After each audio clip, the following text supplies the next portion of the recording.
I can't believe the day has finally come and I have seen Shelby OAKS.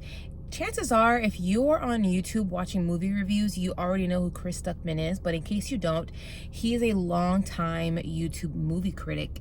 I'm serious, he's been on YouTube for I think now over 14 years, and he's been working on Shelby OAKS for many years. There was a Kickstarter for it way back when, and then Neon got rights to it, and Mike Flanagan is attached to it as producer. And I have to say, I think this is a pretty good, strong debut. And of course, this is a lower budget horror film, so I think it's very important to note that so that you can manage your expectations. Because of course, there are some things that look kind of low budget, okay? But having said that, though, I think this was a really good, strong start. I think the thing that Chris Stuckman did really well in this movie was creating atmosphere.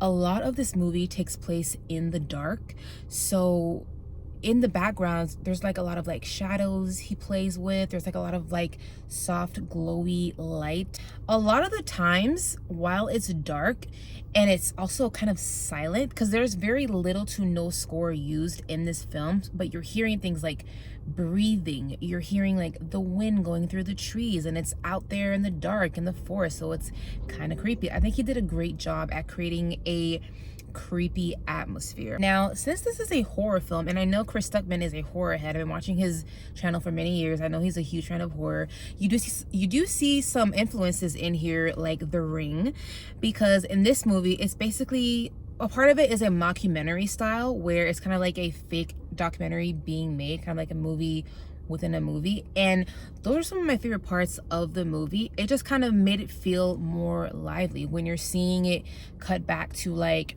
the main character. She's doing these interviews, and then we see like these little clips of other people being interviewed. It made it feel just entertaining. I also love the use of the different aspect ratios. Whenever we're looking at the past or we're seeing like a recorded tape, it goes to more of like that square-like ratio. And then once we're in the present timeline, where we're kind of like just in this present timeline in the movie, it goes back to like a regular aspect ratio. And I think that made it feel all the more atmospheric, and it made it feel that much more dynamic as well. I thought the pace of this for the most part was really good. I never felt bored, and it is pretty fast paced, so it kept my attention. And most importantly, I wanted to see how this thing was going to end. How was this going to come to some sort of a resolution? Because this mockumentary pretty much follows our main female character, and she's out there looking for her sister. I do think that towards the middle of this, it kind of gets a little bit kind of like middling, because as I said, she's looking for her sister. So we're seeing scenes of her in this location, and then in that location, and this location. I don't want to spoil where she's looking, because I think that will be a treat, but it kind of feels like, okay, like we're keep doing the same thing over and over. It's making it feel just a little bit like a lull in the film. It's making it feel repetitive. But then things do pick back up because certain revelations are made. Another point that I didn't love about this was the fact that, like, and maybe it's on me, but it's not super clear to me on what exactly were the motivations of certain parties in this. I don't want to give anything away, but when you watch the movie, I think you will know exactly what I'm talking about. And if you want to talk about it, please put a spoiler warning in your comments so that you don't spoil it for other people, okay?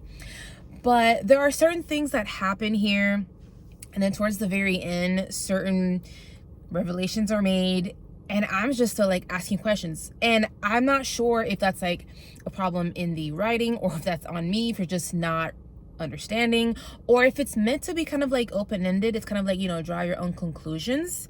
But as a person who likes answers a lot of the times, I would have liked to know just a little bit more. So I think in the writing, and it's also just personal preference, I just would have wanted a little bit more so I can kind of like tie it all together for it to make sense for me. But all in all, I thought this was a good, strong start.